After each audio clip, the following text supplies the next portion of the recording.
Welcome back to the Real News Network, and welcome back to Reality Asserts Itself. This is the beginning of a new series of interviews about the global economy and the state thereof.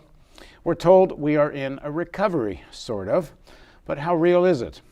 And if it isn't that real, and in fact it won't be long before there's another meltdown, how come there's so little discussion about it and it seems so little being done to prevent or mitigate it? Now joining us to talk about all of these issues is an economist that we're fans of and have interviewed many times on the Real News Network, Dr. Heiner Flassbeck, who for the first time joins us in the studio. Thanks for joining us. Thanks for inviting me. So Heiner was, until recently, the director of the Division on Globalization and Development Strategies at UNCTAD, United Nations Conference on Trade and Development, and from 2003 to 2012, he was the director of the Division on Globalization and Development Strategies. Since then, he's now director of Flassbeck Economics, a consultancy for global macroeconomic questions. And you can find that at flassbeck-economics.de.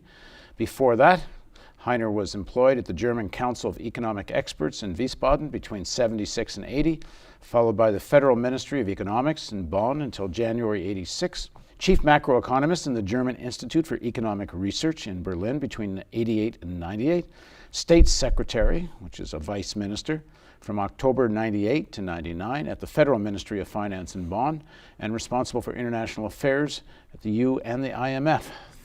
A rather illustrious career. And one where you have been not quite on the same page as many of the places you worked at. Yeah, well, I worked at a number of places, and I was always a bit the odd man out, or the one who had a critical view on the mainstream economics. And but nevertheless, I think in all these different places there were still a discussion. There was an open discussion about different opinions, different approaches to economics, and even up to into the UN and in UNCTAD we had this open discussion. Only at the very end, when we're approaching 2012, even after the crisis, then the climate got much more militant, so to say, and the people were really trying to prevent UNCTAD from thinking critically and to give a second opinion to the global affairs. So because UNCTAD took a position quite, you could say, opposed to prevailing economic theory, which is there needs to be a profit-led recovery and trickle-down economics, more or less, and kind of classical economic fundamentalism, some people call it. Yeah, absolutely. We really had, it was our approach, our mandate, even given from all the countries of the world. So UNCTAD is a conference, and that is why it got a mandate from all countries that are members of the UN. And the mandate said we should be critical. We should be critical towards the mainstream. We should give second opinion.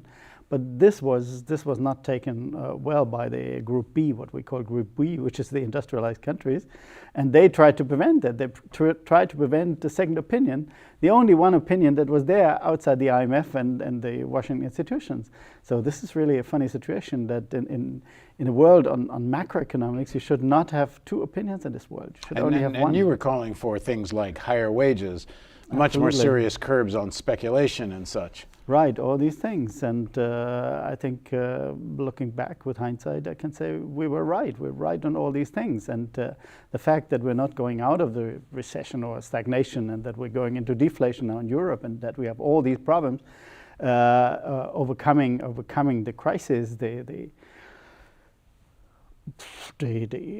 process after 2008 to overcome this stagnation and recession, this shows that something fundamentally is wrong in capitalism today, and this is not. People are not willing to accept it, and people are not willing to look at it seriously. Okay. In the course of this series, we are going to try to look at this seriously, but before we do that, and as people at home know, usually on Reality Asserts Itself, we start with some personal biographical information. So we're going to do that with you, and then we'll, in the subsequent segments, we're going to dig into these issues. Okay. So you're born in West Germany in 1950, and this is, one could say, almost ground zero for the Cold War. Yeah. This just 5 years after the end of World War II.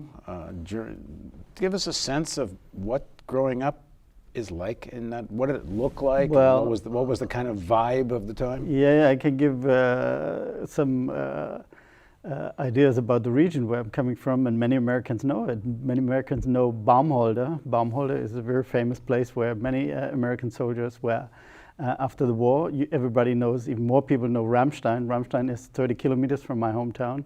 So I was growing up very much in an Americanized society, so to say, and American soldiers were a normal part of our life in my youth, and so we got very much associated to the American style of life. We went to shops like what was it, the Fed? No, I don't remember exactly what it was. the shops that sell goods to soldiers. sold for the soldiers. We were invited there to go there to buy things, and we went into clubs where American soldiers mainly went. So how did that feel as you grew up? Because I know I was there in the 1980s, and even then it felt almost like an occupied country. Like everywhere I went, there were American troop carriers going places back and forth. Yeah, we were an occupied country in a way. So Germany was not sovereign. Maybe some people say it's today not yet sovereign, but at that time it was clearly a world dominated by the US and the whole system that we had, the whole economic system, which we consider to be a normal thing, maybe the economic miracle all over the world, not only in Germany but everywhere, was considered to be the normal thing for capitalism, for market economy. But today we know that's not true. At the time it would be growth forever. Yeah, it looked as it would be the absolute super stable system, the Bretton Woods system, but nobody had the idea that it was really created out of the desperation after the Second World War under conditions that will never come back, and under the spiritual leadership of one person who did it, who designed it, namely John Maynard Keynes. He was the one who gave the direction, even if not all his ideas were realized in the end, but he gave the direction. And this was really a super stable system for 20 years. And then it was overcome by the so-called neoclassical counter-revolution or monetarist counter-revolution with the stupid idea that to regain, so to say, the market power, to bring the market power back and to drive back the state would solve all problems. We now know it's not true. It's not true at all. So getting back to your personal story, and then we're going to dig into some of these issues. As I said, it's just a few years after the war. And in terms of your own thinking, your own identity, your own political sense, how was it to grow up a young German after? I mean, Germany had so isolated. You grow up knowing about, concentration camps and Hitler and fascism.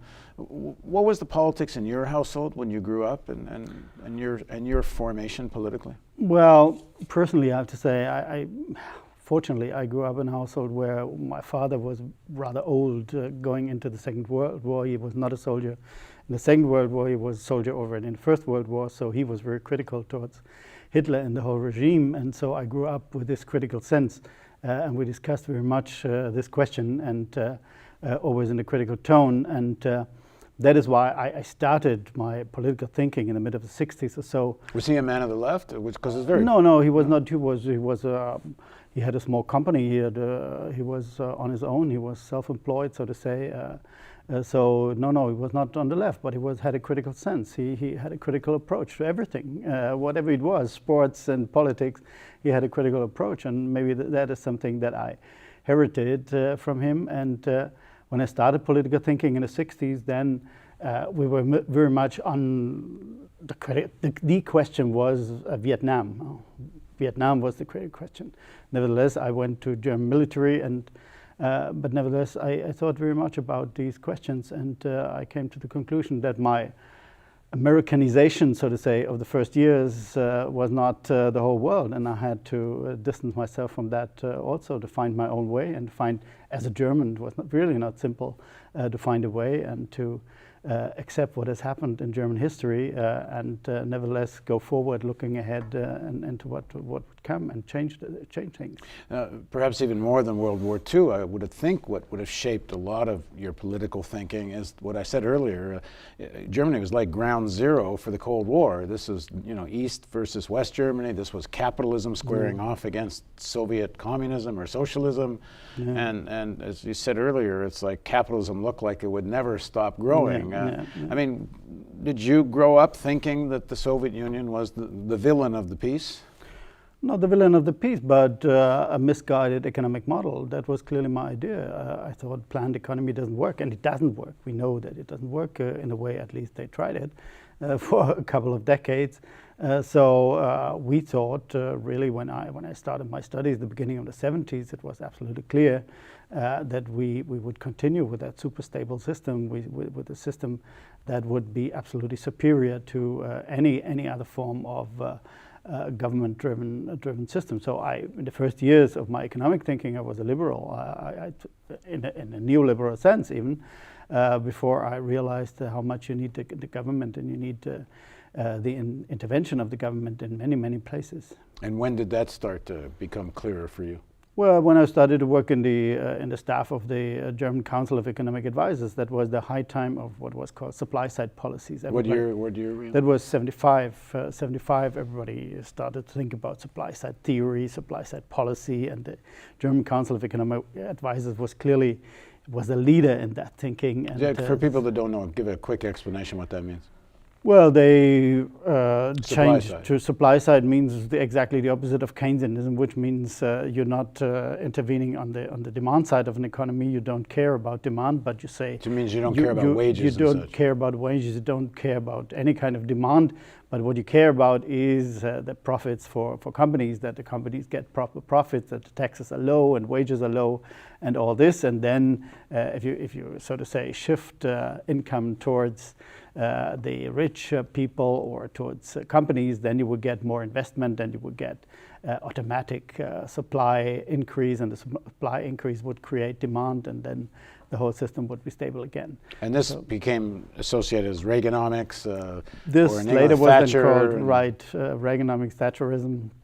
But it was a merger of the German approach, the English and the American approach that dominated in the 80s, indeed. And did you more or less buy into this at that time?